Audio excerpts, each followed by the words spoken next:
Hi Sagittarius, welcome po sa ating channel. At ito ang inyong daily gabay tarot reading for November 14, 2024.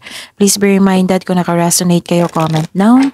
Kung hindi kayo naka-resonate, ibigay niyo po sa iba kasi channel reading po ito. This is for you, Sagittarius, ngayong November 14, 2024.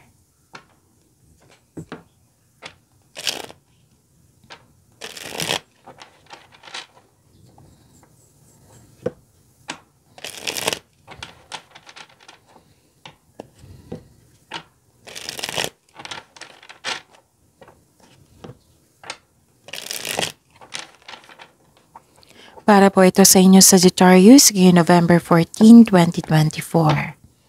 Maraming salamat po sa inyong patuloy na suporta at maraming salamat din po sa mga hindi nag-skip ng ads. Gamitin ang reading na ito bilang gabay lamang. Sa mga hindi pa nag-subscribe, subscribe na po kayo at click bell notification para malaman nyo na may bago tayong video. Para sa mga gustong magpa-reading po, may lumabas dyan sa screen nyo ngayon. Panoorin nyo po at sundin ang instruction. Calling the attention sa mga suki ko dito na Sagittarius. Open na po ang inyong monthly gabay tarot reading for November 2024.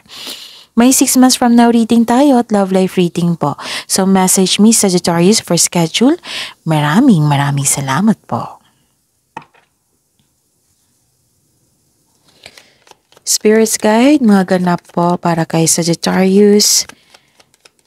Ngayong November 14, 2024, ini 3 cards po.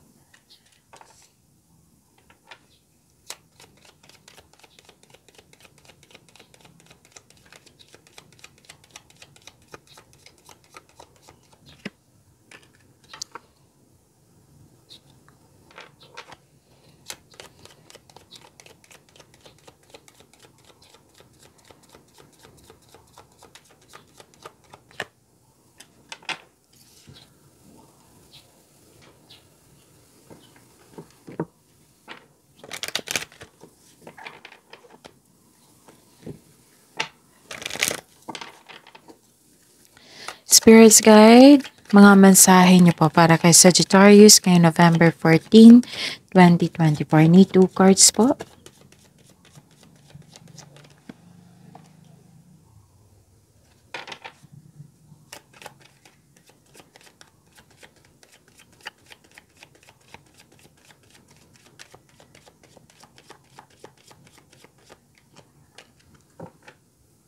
Okay.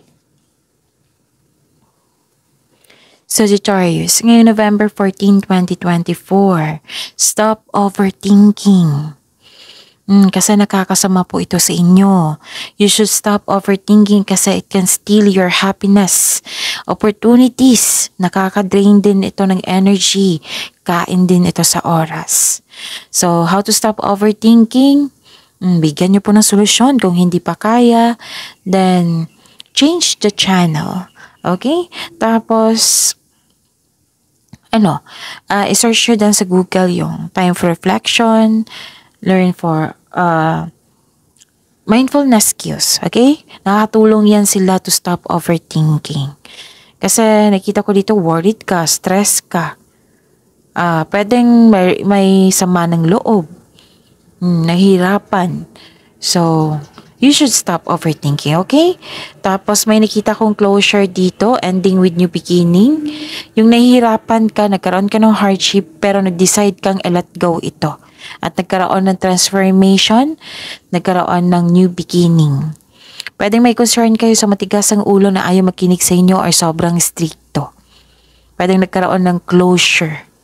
Okay? So, may influence ang isang babae sa araw na ito na maaaring siya yung concern mo or siya yung nagbigay ng tulong sa iyo. So, take time to breathe out. Pahinga.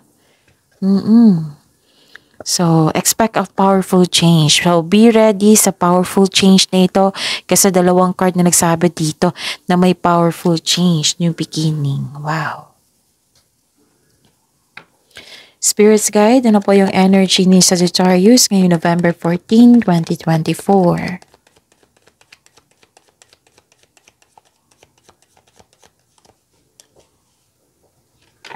And the clarification of this card po.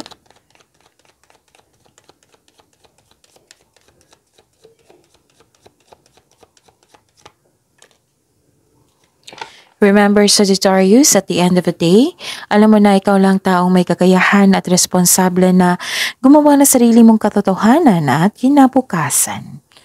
So, ano? Ano ang energy ni Sagittarius?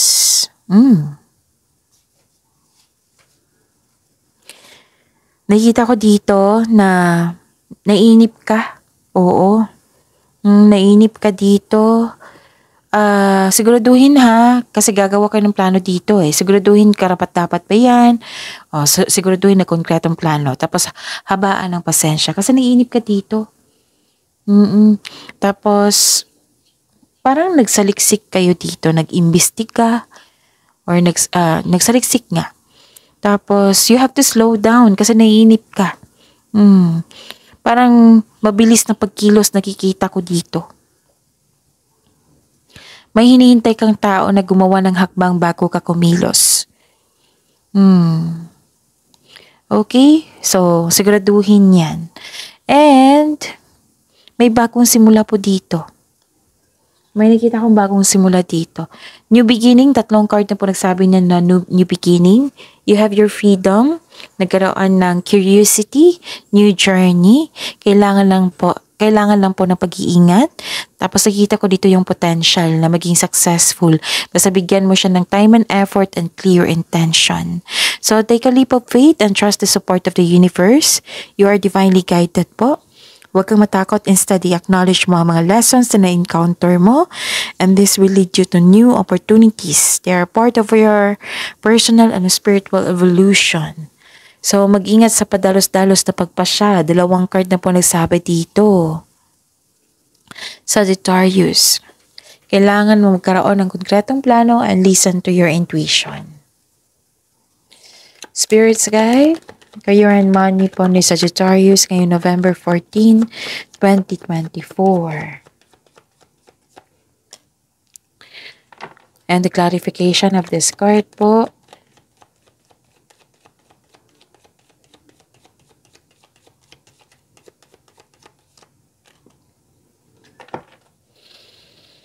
Okay.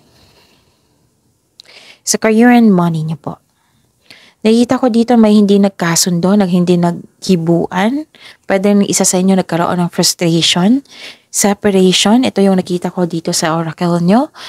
Pwede tumiwalag ka sa isang grupo, lumayo ka sa or umiwas ka sa isang tao na nagbigay ng stress sa iyo. May nag-promise sa inyo, pwedeng kayo ito, pwedeng siya. May nag-promise dito na hindi natupad. Nagkaroon ng overcommitment. Nalilito ka dito sa paggawa ng desisyon. Kaya nga kailangan ng konkretong plano dito. Tapos, yun nga, may disconnection sa isang tao. Hindi kayo nagkibuan. Hindi kayo nagkasundo. Pwedeng naging dependent siya sa iyo, itong taong ito. Okay? So, yun. Hanap po daw kayo ng solusyon para magkasundo kayo. Tapos, mahilig siyang magmanipula. Hindi siya totoo sa iyo. May selos at insecurity ako nakikita dito eh. Tapos makinig kayo sa inyong intuition ha. Kung nais nyo malaman kung sino ito, makinig kayo sa inyong intuition. I-search nyo yan kung paano mag-connect. Kasi maraming paraan yan. Okay? So the advice is this is the time to reconnect to yourself, listen to your intuition, and redirect your energies. Okay? Mag-iingat sa taong hindi totoo sa iyo. Spirits guide, love, life, self-love, partnership, and romance ni Sagittarius ngayon November 14, 2024. And the clarification of this card po. Oops. Maraming salamat po sa patuloy na tiwala at suporta sa ating channel. At maraming salamat din po sa mga hindi nag-skip ng ads. Okay, may chance na babalik yung tao na nloko sa iyo. Alamin natin sa susunod na araw kung ano yung gagawin niya. Tapos siguraduhin ha, kasi repeating message ito. Kasi gumawa daw kayo ng desisyon dito na pinagsisihan nyo. So be careful sa paggawa ng desisyon. Okay? So yun. At saka, okay. Ang ganda. Nakikita ko dito, At the end of the day, may happiness and fulfillment sa pangarap. Granted yung manifestation. Para sa mga single, sobrang saya mo ngayon kasi gusto ka rin ng taong gusto mo. Plus points na yung may love at respect sa'yo. Sa mga may relasyon sa buhay mag-asawa, masaya at satisfied kayo sa buhay at ng pamilya mo ngayon. Meron din dito sinasabi na makatanggap ka ng sustento or sustento para sa anak mo. So this is a completion of cycle. So at the end of the day, may liwanag, may pag-asa, may happiness, may fulfillment. Okay? So see you tomorrow sa Sagittarius. Please like, subscribe, and click the button for notification para updated po kayo sa daily tarot reading natin. Maraming salamat po.